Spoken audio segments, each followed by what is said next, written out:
Hello aspirants, 7 अगस्त की news items देख लेते हैं।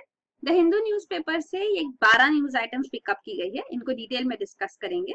पहली न्यूज आइटम है सब्सिडाइज रेल लॉसेस पीएम। तो प्राइम मिनिस्टर्स ऑफिस ने मिनिस्ट्री ऑफ फाइनेंस से कहा है कि जो रेलवे मिनिस्ट्री को लॉसेस होते हैं क्योंकि वो नॉन प्रॉफिटेबल ट्रेन भी ऑपरेट करती है, क्योंकि ये जरूरी है, स्ट्रेटेजिक लोकेशंस पे है जैसे कि बाउंड्री रीजन्स एक्सेट्रा और बैकवर्ड एरियाज में ट्रेन ऑपरेट करती है।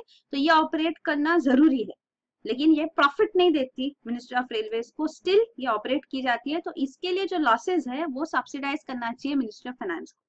तो ये इशू अभी सिग्निफिकेंट इसलिए हुआ है क्योंकि मर्जर जो किया गया है रेलवे बजट और यूनियन बजट का, ये 2017-18 का पहला बजट था जो मर्ज बजट अनाउंस किया गया था।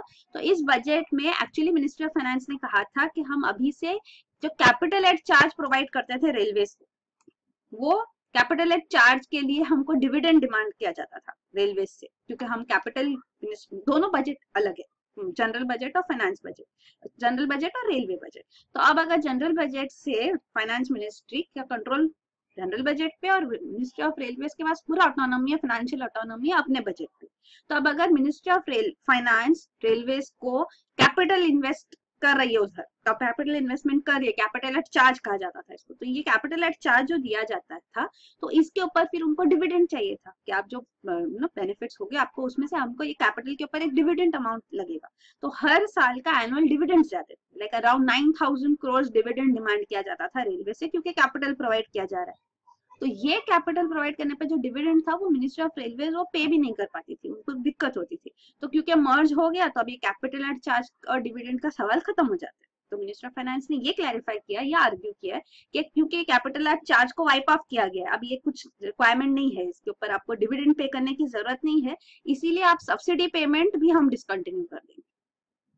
तो ये argument prime minister's office PMO कह रही है कि ये आर्ग्यूमेंट वायबल नहीं है, क्योंकि सब्सिडी अमाउंट तो मिनिस्ट्री ऑफ फाइनेंस के अंडर ही पूरा आ गया, इसका फाइनेंसिंग भी, तो सब्सिडी तो उनको प्रोवाइड करनी पड़ेगी, नहीं तो मिनिस्ट्री ऑफ रेलवे कैसे उसके लिए प्रोविजन करेगी। तो वो रेलवे फाइनेंस मिनिस्टर का आर्गुमेंट है कि आपका ये बर्डन कम हुआ है तो आप इसके लिए खुद देखें, पर खुद कैसे देखेंगे वो ऐसे। तो ये सब्सिडी अमाउंट भी वो पे करे मिनिस्ट्री ऑफ फाइनेंस, इसके लिए इवन पार्लियामेंट्री कमिटीज ने आर्ग्यू किया, स्टैंडिंग कमेटी ऑन रेलवेज है, इवन एस्टिमेट्स कमेटी है जो BJP led minister led BJP MP led करते हैं मिस्टर मुरली मनोहर जोशी, उन्होंने भी अपनी रिपोर्ट्स में आर्ग्यू किया है कि रेलवेज को ये लॉस मेकिंग लाइंस के ऊपर जो ये लॉस मेकिंग ट्रेन ऑपरेट करने के लिए जो लॉसेस हो रहे हैं रेलवेज को, वो उनको सब्सिडी अमाउंट को देनी चाहिए। तो ये न्यूज है। और एक भी था, जैसे हमने कहा कैपिटल एड चार्ज के ऊपर डिविडेंड नहीं लगेगा, फिर भी मिनिस्ट्री ऑफ फाइनेंस ने डिविडेंड अलग तरीके से मांगा है, हम वो भी देखेंगे। और ये पूरा इन जनरल है, तो रेलवे बजट अलग 1925-26 जैसा, और ये इसलिए था सेपरेट, ये ब्रिटिश कॉलोनियल लेगेसी है।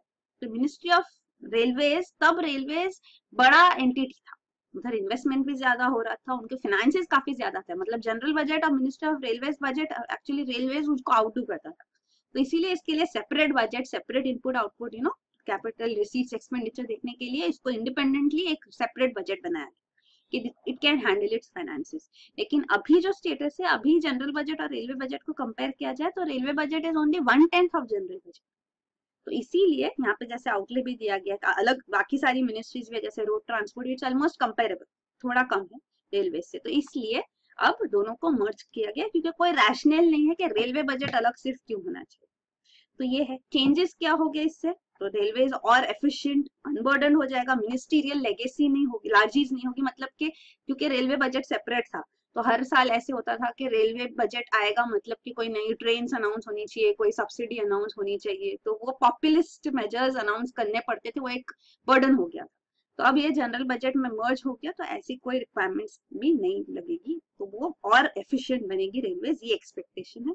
और दूसरा है कि what doesn't change, तो रेलवेज बोरोइंग्स जो है that is part of central borrowings only, तो गवर्नमेंट की बैलेंस शीट में कोई फर्क नहीं पड़ेगा, क्योंकि पेमेंट तो होता ही था, गवर्नमेंट से बोरोइंग्स हो ही रही थी, तो वो होगा ही।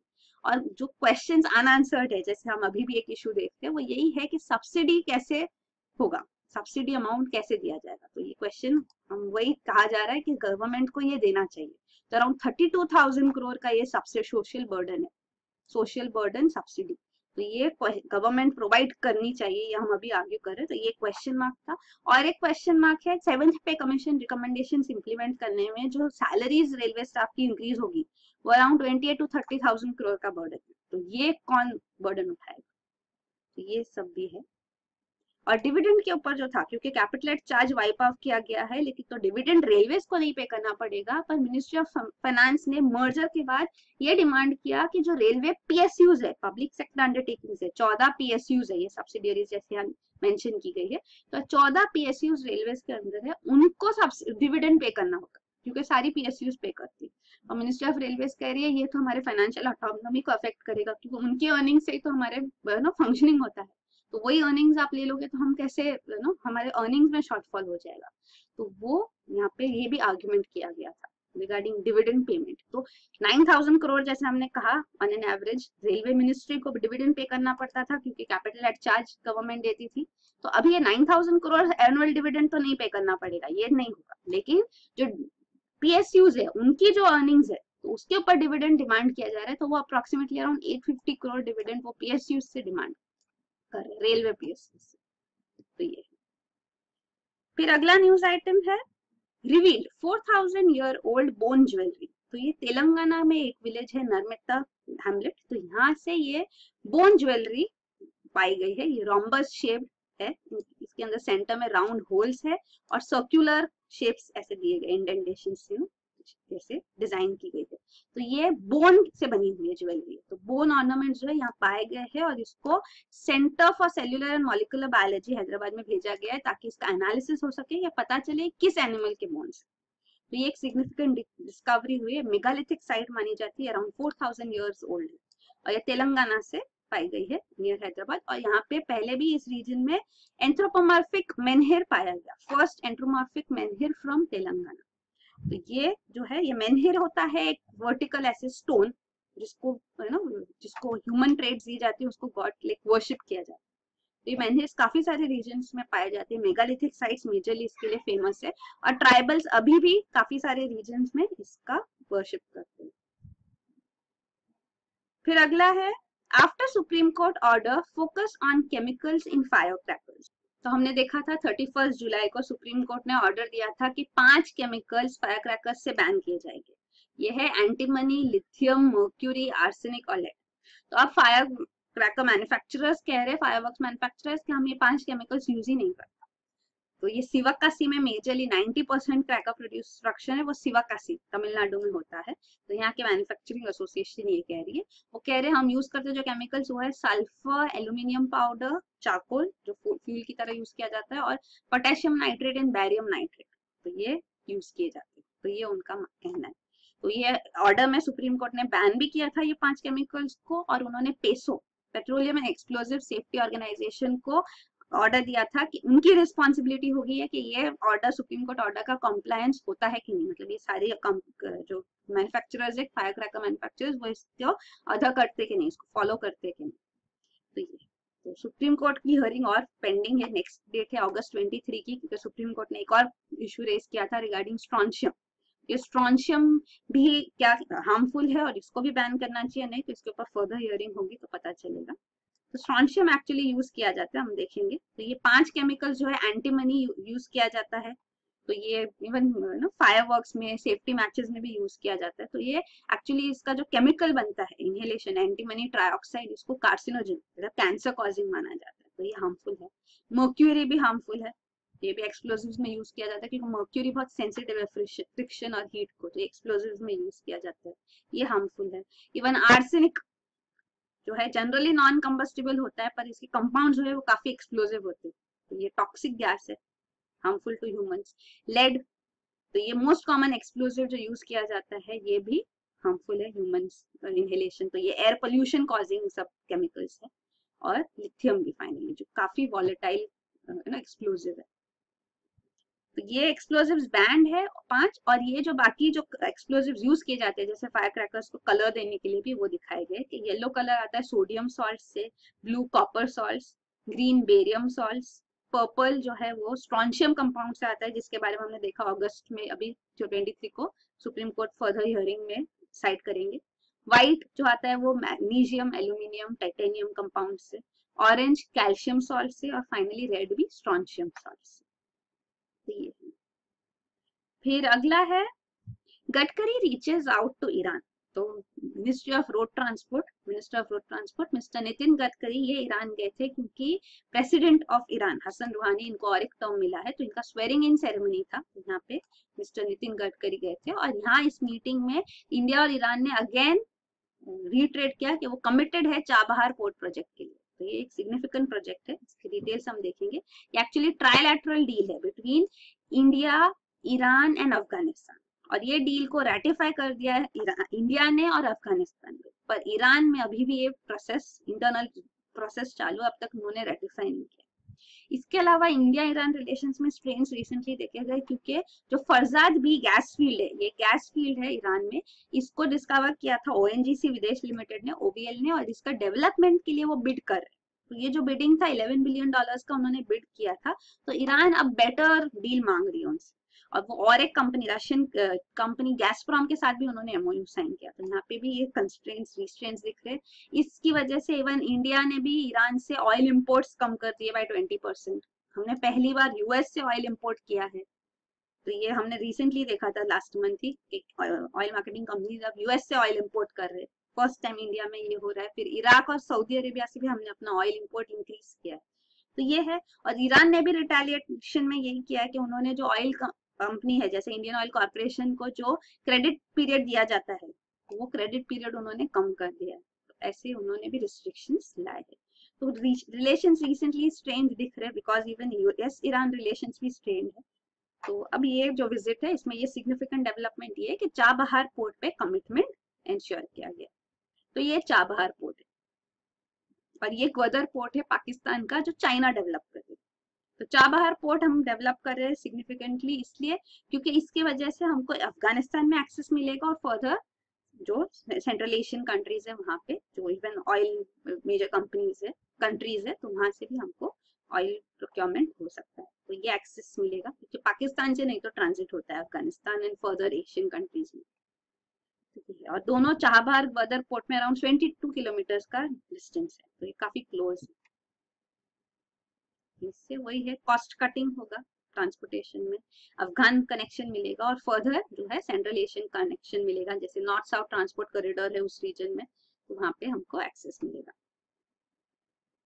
फिर अगला है Swiss happy with India's data security. तो ये इंडिया और स्विट्जरलैंड के बीच में जो automatic exchange of information agreement हुआ है, जिसके बाद स्विट्स अकाउंट्स जो भी है इंडियंस के, उनके बारे में सारे डिटेल स्विट्जरलैंड इंडियन गवर्नमेंट को प्रोवाइड करेगी। तो ये इन्फॉर्मेशन एक्चुअली सितंबर 2019 से प्रोवाइड किया जाएगा, और ये 2018 ऑनवर्ड्स से ही इंफॉर्मेशन शेयरिंग होगी, पुराना इंफॉर्मेशन नहीं दिया जाएगा। तो हम वही देख रहे हैं कि जो स्विस अकाउंट्स में इंडियन मनी है वो धीरे धीरे कम हो रहा है। इवन प्राइम मिनिस्टर ने इसके बारे में बात की थी। तो ऑफकोर्स जब आगे से ओपन हो जाएगा तो लोग अपना अमाउंट मनी यहाँ से निकाल रहे। तो ये डिटेल्स है।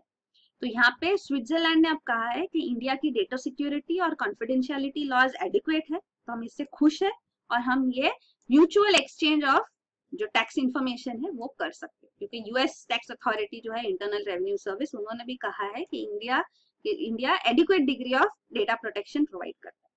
क्योंकि अगर म्यूचुअल एक्सचेंज हो रहा है तो डेटा प्रोटेक्शन, डेटा सिक्योरिटी हो, ये होना जरूरी है। तो ये उस बारे में। फिर अगला है Jaguar jet still flying without auto pilot, CAG. तो ये जगुआर फाइटर जेट्स के बारे में। तो ये जो फाइटर्स है, इंडियन एयरफोर्स जो अपने पास, हमारे पास फंक्शनिंग है, वो 117 जगुआर्स है फिलहाल। तो अराउंड 1997 में जब 108 जगुआर्स थी, तो 108 ऑटो पायलट्स का रिक्वायरमेंट प्रोजेक्ट किया गया था। इंडियन एयरफोर्स ने कहा हमको 108 ऑटो पायलट्स चाहिए। तो वो 108 ऑटो पायलट्स की जगह पे जो अलाउ किया गया वो 35 ऑटो पायलट्स थे। इसके लिए कॉन्ट्रैक्ट साइन किया गया 1999 में, और रीजन ये दिया गया कि सिर्फ 35 लाए जा रहे क्योंकि रिसोर्स क्रंच। तो ये अराउंड 37 करोड़ रुपीस में ये डील किया गया। तो इसके बाद डिलीवरी हुई इन ऑटो पायलट्स की 2006 to 2008 के बीच में, और ये 35 में से सिर्फ 18 ही इंटीग्रेट किए गए जगुआर एयरक्राफ्ट में। तो 18 ऑटो पायलट ही इंटीग्रेट किए गए, और कैग रिपोर्ट कहती है कि ये भी सब ऑप्टिमली फंक्शन कर रहे हैं, मतलब सही से फंक्शन नहीं कर रहे, क्योंकि इनका जो मेन कंपोनेंट है ऑटो पायलट इलेक्ट्रॉनिक यूनिट ये माल फंक्शनिंग है। ये बताया गया है कि ऑटो पायलट जो होते हैं वो काफी सिग्निफिकेंट होते हैं, क्योंकि इस वजह से पायलट का वर्कलोड कम होता है, सेफ्टी एयरक्राफ्ट की इंक्रीज होती है, एयरक्राफ्ट एक्सीडेंट्स कम होते हैं। और इंडियन एयरफोर्स में अराउंड 3 जैगुआर एयरक्राफ्ट का एक्सीडेंट हुआ है, एक पायलट की डेथ हो गई है सिंस अप्रैल 2008, और ये रीजंस इसके दिए गए pilot disorientation, human error. Even 4 और जैगुआर एयरक्राफ्ट की लॉस हुआ है, लेकिन इसके ऊपर इन्वेस्टिगेशन अब चल रहा है। तो ये सब हाईलाइट किया गया इन कैगरे। ये स्टेटस है। जैगुआर्स एक्चुअली इंडियन एयरफोर्स इसको मेजरली मॉडर्नाइज कर रहे हैं। तो ये मेजर मॉडर्नाइजेशन इसलिए हो रहा है ताकि ये और 20 साल तक फंक्शन कर सके, लेकिन ऑटो पायलट्स अब तक सही से फंक्शन नहीं कर रहे, ये हाईलाइट किया गया। इवन ये न्यूक्लियर वेपन्स भी कैरी कर सकते हैं, तो ये इनकी इंजिन्स भी अंडर पावर्ड है, ये भी कैग ने हाईलाइट किया। फिर अगला है ATM expansion slows due to note ban. तो ये डिमोनेटाइजेशन के बाद एटीएम्स एक्सपांशन कम हुआ है, स्पेशली जो ऑफ ब्रांच है, मतलब जो बैंक ब्रांचेस में एटीएम्स लोकेटेड नहीं है उनका एक्सपांशन काफी कम हुआ है, ऑन ब्रांच एटीएम्स इंक्रीज हुए हैं। तो इसका मेजर रीजन कहा जाता है डिमोनेटाइजेशन, कैश क्रंच हो गया उस टाइम पे, प्लस इवन एटीएम्स कम हो गए हैं क्योंकि गवर्नमेंट भी डिजिटल ट्रांजेक्शन के ऊपर पुश कर रही है और कैश ट्रांजेक्शन को डिस्करेज कर रही है। तो ये रीजंस बताए गए हैं, और ये स्टैटिस्टिक्स दिया गया कि कैसे ऑन साइट और ऑफ साइट जो है एटीएम्स का जो है आंकड़ा यहाँ दिया गया। फिर अगला है high oil taxes curved consumption investment. तो ये नीति आयोग के वाइस चेयरमैन है मिस्टर राजीव कुमार, जो नए अपॉइंट किए गए अभी। ये पहले मिस्टर अरविंद पनगरिया थे जिन्होंने क्विट किया, हमने देखा था, उन्होंने अपने पर्सनल रीजंस दिए थे। तो ये मिस्टर राजीव कुमार ने अब अपने व्यू पॉइंट्स दिए हैं, और वो कह रहे हैं कि सेंट्रल गवर्नमेंट ने जो पेट्रोलियम प्रोडक्ट्स पे काफी ज्यादा टैक्स किया, ये पॉलिसी गलत थी। तो वो कह रहे कि हायर टैक्सेशन किया गया, हालांकि ग्लोबल ऑयल प्राइसेस जो है वो $100 पर बैरल से $40 हो गए। तो ये चेंज ग्लोबली हुआ, लेकिन गवर्नमेंट ने कमेंसरेट कम नहीं किया, मतलब इक्वली कम नहीं किया prices in India for petroleum products. हालांकि पेट्रोलियम को डीलिंग किया गया है, गवर्नमेंट को सब्सिडी नहीं प्रोवाइड करनी है, तो पूरा डीलिंग किया गया है, मतलब जैसे मार्केट प्राइसेस है वैसे ही ऑयल पेट्रोल डीजल के प्राइसेस होने चाहिए। लेकिन प्राइसेस कम हुए ग्लोबल मार्केट में, लेकिन गवर्नमेंट ने प्राइसेस कम नहीं किए। तो मार्केट प्राइस कम हो रहा है, लेकिन वो जो जितना गैप आ रहा था वो उन्होंने टैक्सेशन इंक्रीज करके कर दिया। तो कमेंसुरेटली ये लास्ट 18 मंथ्स का डेटा है कि ग्लोबल ऑयल प्राइसेस इतने कम हुए, लेकिन जो पेट्रोलियम प्राइसेस है वो सिर्फ 10 रुपीज से कम हुए पर लीटर। तो ये उन्होंने क्या किया, टैक्सेस इंक्रीज कर दिया ऑन पेट्रोलियम प्रोडक्ट्स। तो ये वो कह रहे हैं गलत पॉलिसी थी। अगर गवर्नमेंट ये पास ऑन करती कंज्यूमर्स को, तो इस वजह से कंजम्पशन इंक्रीज होता और इन्वेस्टमेंट भी इंक्रीज होता, पेट्रोलियम सेक्टर को इससे बेनिफिट होता। तो एक पॉइंट है। अगला पॉइंट वो रख रहे हैं कि प्राइम मिनिस्टर को सबसे ज्यादा एम्फसाइज करना चाहिए ऑन मैक्सिमम एम्प्लॉयमेंट क्रिएशन। तो अगर ये इंश्योर किया जाएगा तो कह रहे ऑटोमेटिकली डबल डिजिट ग्रोथ आएगी जीडीपी में भी नेक्स्ट डेकेड में, और इवन एवरेज 7 to 8% ग्रोथ आ सकती है नेक्स्ट 3 डेकेड्स में।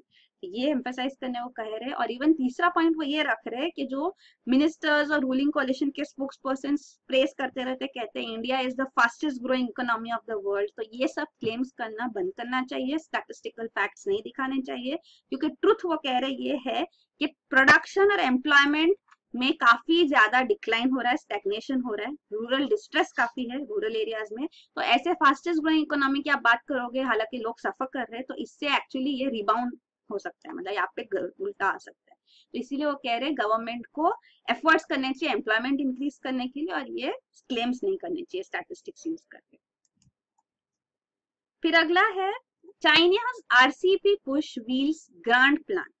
तो ये आरसीईपी के बारे में आपको पता है, regional comprehensive economic partnership agreement. ये मेगा एफटीए है जो निगोशिएट किया जा रहा है बिटवीन 10 एशियन मेंबर्स और 6 एफटीए मेंबर्स है जो एशियन के, India, China, Japan, south Korea, Australia और न्यूजीलैंड।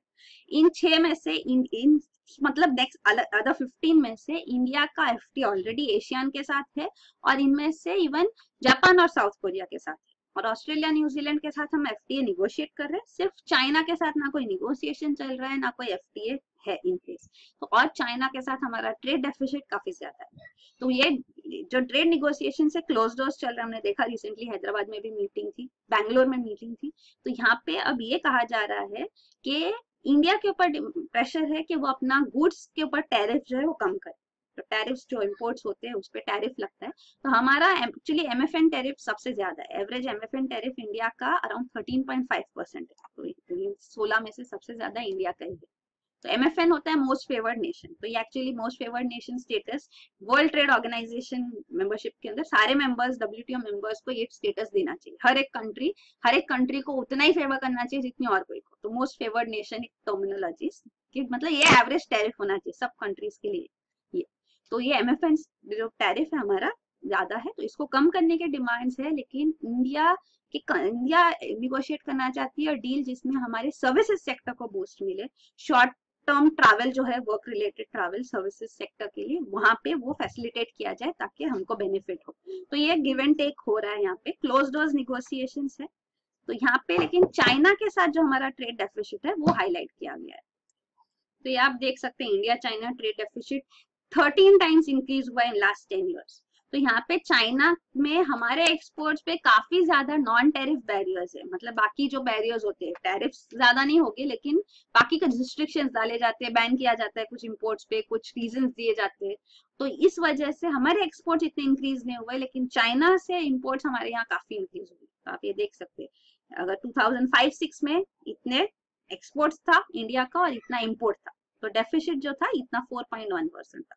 लेकिन 2014-15 में काफी इंक्रीज हुआ है। ये ड्रास्टिकली इंक्रीज हुआ है। ये ग्लोबल डेफिसिट बाकी वर्ल्ड के साथ डेफिसिट और चाइना के साथ डेफिसिट दिखा गया है। तो ये बहुत ज्यादा हमारा डेफिसिट हो गया है। ये एक मेन कंसर्न है। फिर अगला है debt laden Essar's oil asset sale में ओनली एड प्रमोटर्स। तो ये है रिगार्डिंग एसआर ग्रुप। तो ये एसआर ग्रुप ये बिलियनर रुया ब्रदर्स है उनका है। इसमें एसआर स्टील, एसआर ऑयल, काफी सारी कंपनीज है इनकी। और एसआर ऑयल को सेल ऑफ करने के लिए उन्होंने डील किया है with Russia's company Rosneft.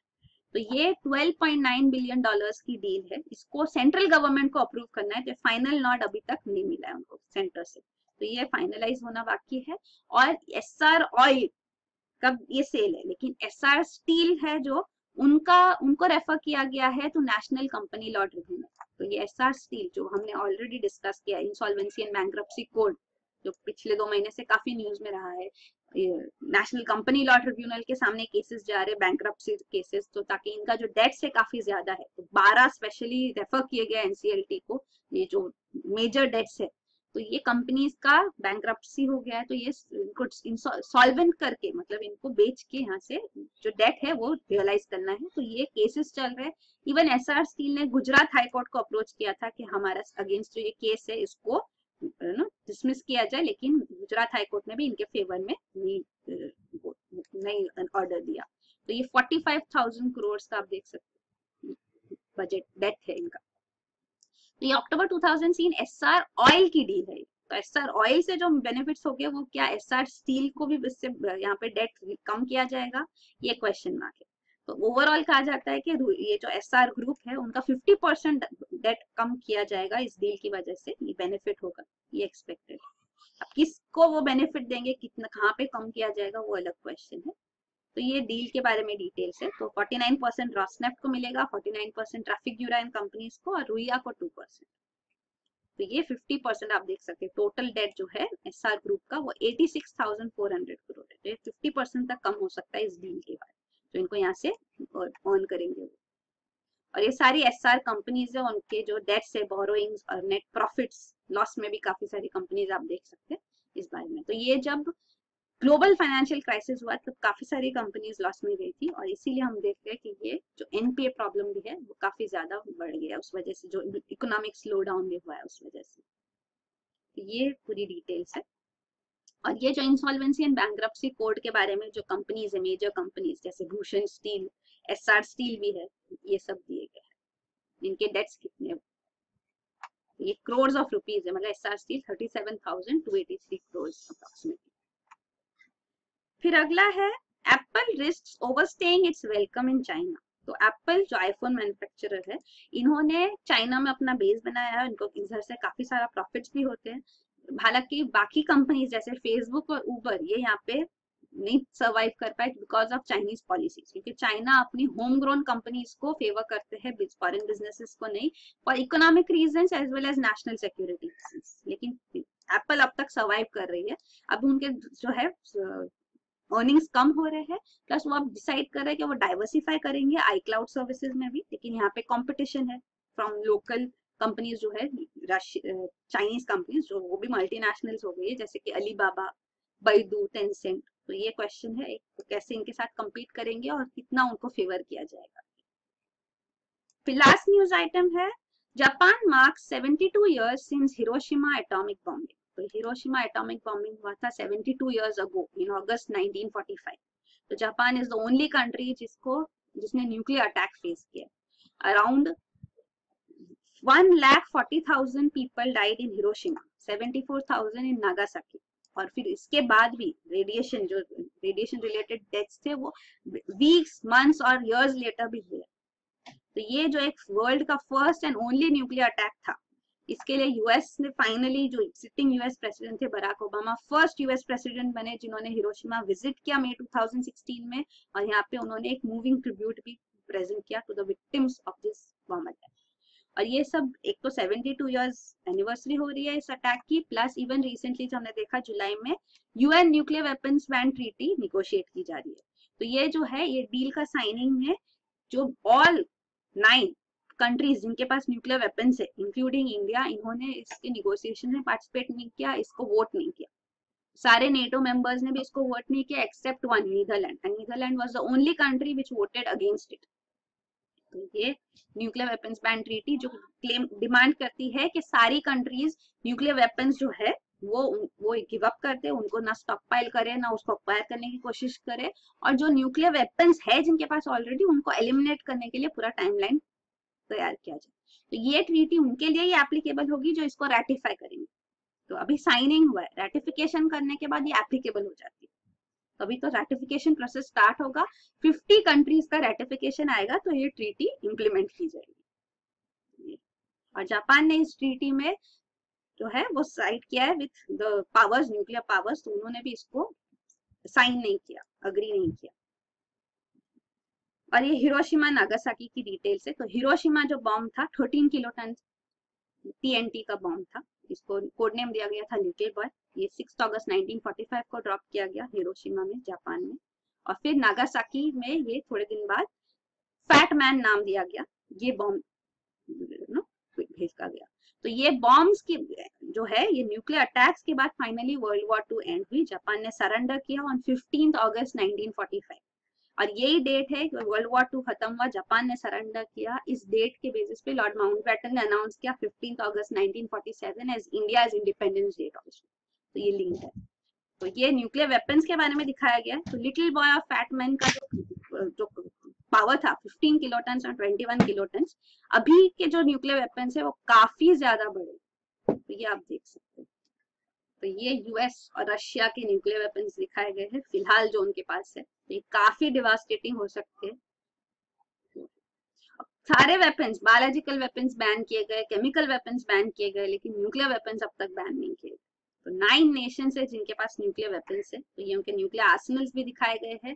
Countries जिनके पास न्यूक्लियर वेपन्स, जिनके न्यूक्लियर अलायंसेस है कंट्रीज के साथ, जैसे कनाडा, ऑस्ट्रेलिया वगैरह जो है, और जो कंट्रीज न्यूक्लियर वेपन्स होस्ट कर रहे हैं, ये दिखाए गए इस मैप पे। तो यही है न्यूज आइटम्स। Thank you.